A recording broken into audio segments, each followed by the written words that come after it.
اعوذ باللہ من الشیطان اللعین الرجیم بسم اللہ الرحمن الرحیم السلام علیکم یا علی مدد۔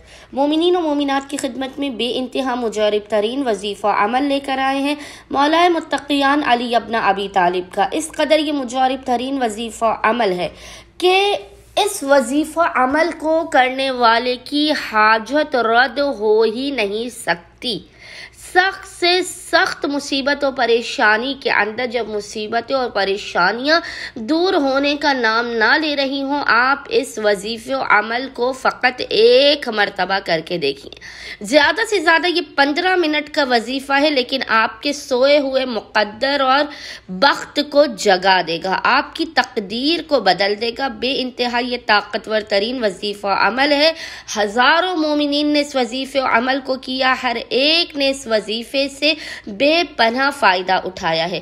چاہے کیسی بھی مشکل ہو، کیسی بھی پریشانی ہو، کیسی بھی آپ کی کوئی حاجت ہو، آپ کا کوئی گھریلو جھگڑے ہوں، میاں بیوی میں ناچاکیاں ہوں، رزق و روزی کا مسئلہ ہو جو اس وقت کا سب سے بڑا مسئلہ ہے، من چاہی شادی یا من چاہی نوکری کا مسئلہ ہو، اولاد کی نافرمانی ہو، قرض ادا کرنا ہو، کسی بھی قسم کے مسئلے کے حل کے لیے آپ کو غیبی مدد ملے گی اس وظیفے کے ذریعے۔ زیادہ سے زیادہ یہ 15 منٹ کا وظیفہ عمل ہے مولا متقیان علی ابن ابی طالب کا، لیکن یہ آپ کے سوئے ہوئے بخت و مقدر کو جگا دے گا۔ مومنین نے کرنا یہ ہے کہ جب بھی آپ پریشان حال ہو، مصیبت زدہ ہو، آپ کی کوئی حاجت قبول نہ ہو رہی ہو، آپ نے فوراً سے باوضو ہونا ہے۔ باوضو ہونے کے بعد آپ نے سب سے پہلے 2 رکعت نماز حاجت پڑھ کے جناب امیر علیہ السلام کی بارگاہ میں پیش کرنی ہے، اور اس کے بعد اپنے مصلی ہی پر بیٹھ کر بنا کسی سے کلام کیے اول و آخر 3 مرتبہ 3 ٹائمز درود کے درمیان میں 70 مرتبہ 70 ٹائمز آپ نے اس ذکر کی تلاوت کرنی ہے، اور وہ ذکر ہے اَمَّن یُجِیبُ الْمُضْطَرَّ اِذَا دَعَاهُ وَیَکْشِفُ السُّوءَ۔ 70 مرتبہ 70 ٹائمز آپ نے اس ذکر کی تلاوت کرنے کے بعد 1 مرتبہ آپ نے پڑھنا ہے سورہ یاسین کو۔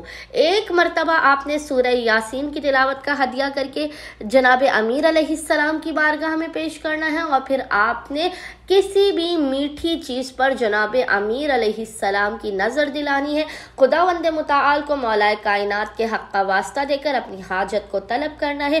انشاءاللہ تعالی عز و جل اس 15 منٹ سے بھی کم ترین وظیفہ و عمل کے صدقے میں، جناب امیر کے صدقے میں، خداوند متعال آپ کی جھولیوں کو بھر دے گا، آپ کو بامراد کر دے گا، آپ کے مقام سے ہٹنے سے پہلے آپ کو آپ کی حاجتیں عطا کر دے گا۔ امید کرتے ہیں اکثریت مومنین اس وظیفے عمل کو لازمن کریں گے، اور ہمیں اور ہمارے خانے وادے کو اپنی خصوصی دعاؤں میں یاد رکھیں گے۔ اللہم صلی علی محمد و آل محمد وعجل فراجہم اجمعین۔